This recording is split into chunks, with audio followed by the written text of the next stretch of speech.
যে কোনো সময় যুদ্ধের দামামা বাজতে চলেছে পাক ভারত সীমান্তে। দুই দেশের নিয়ন্ত্রণ রেখা লাইন আপ কন্ট্রোলে সাজোয়া যান ও ট্যাঙ্ক মোতায়েন করেছে দুটি দেশই। হঠাৎ কেন আবারও যুদ্ধে জড়াচ্ছে পাকিস্তান ও ভারত?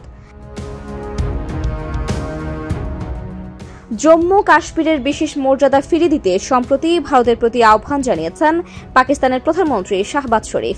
এদিকে পুরো কাশ্মীর একদিন পাকিস্তানের অংশ হবে বলে মন্তব্য করেছেন দেশটির সেনাপ্রধান জেনারেল আসিম মুনির। প্রয়োজনে যুদ্ধ করতে প্রস্তুত বলেও জানান তিনি।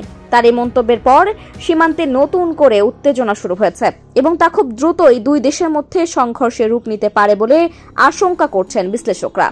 বেশ কয়েক দফা গোলাগুলিও চলেছে দুই দেশের সেনা সদস্যদের মাঝে। ভারতের দাবি, কোনো কারণ ছাড়াই উস্কানিমূলকভাবে একতরফা গুলি চালিয়েছে পাকিস্তান।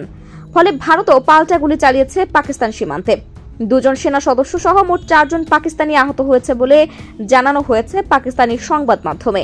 নিয়ন্ত্রণ রেখা লাইন আপ কন্ট্রোলের কাছাকাছি নিজেদের ট্যাঙ্ক, মিসাইল ও যুদ্ধ বিমান প্রস্তুত করে রেখেছে দুই দেশই। ফলে সেখানে বিরাজ করছে যুদ্ধের থমথমে পরিবেশ। যে কোনো সময়ে এই উত্তেজনা চরমে পৌঁছাতে পারে বলে আশঙ্কা করছেন অনেকেই। পাকিস্তান নৌবাহিনীর উদ্যোগে 2007 সাল থেকে দ্বিবার্ষিক নৌ মহড়া অনুষ্ঠিত হয়ে আসছে ভারত মহাসাগরের নির্দিষ্ট স্থানে। প্রতিবারই পাকিস্তানের সাথে যৌথ এই মহড়ায় অংশ নেয় আমেরিকা, ফ্রান্স, চীন, রাশিয়ার মতো বিশ্বের মোড়ল দেশগুলো। 2025 সালের মহড়াটি আয়োজিত হয় ভারত মহাসাগরের উপসাগর আরব সাগরে।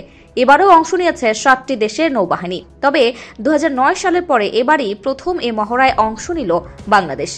একদিকে কাশ্মীরে চলছে চরম উত্তেজনা, আরেকদিকে ভারত সাগরের উপসাগর আরব সাগরে পাকিস্তানের আয়োজিত নৌমহড়ায় মিত্রদের কাছ থেকে নানাবিধ যুদ্ধ কৌশল আয়ত্ত করছে পাকিস্তান। সব মিলিয়ে থমথমে পরিবেশ। সব সমীকরণে পিছিয়ে ভারত। দক্ষিণ এশিয়ায় মিত্র সংকটে ভারত। চীন ও পাকিস্তানের সাথে আগে থেকেই মারমার কাটকাট সম্পর্ক। অপরদিকে বাংলাদেশের মতো কৌশলী মিত্রের সাথেও দূরত্ব বাড়ছে। পাকিস্তানের নৌমহড়ায় আমন্ত্রণ পেয়ে বাংলাদেশ অংশ নিয়েছে। তাই ভারত পাকিস্তান যুদ্ধে জড়ালে বিপাকে পড়বে ভারত, কারণ ভারত এই ব্লকে একা হয়ে পড়েছে। তাই তো সীমান্তেও আগ বাড়িয়ে সাহসিকতা দেখাচ্ছে ইসলামাবাদ।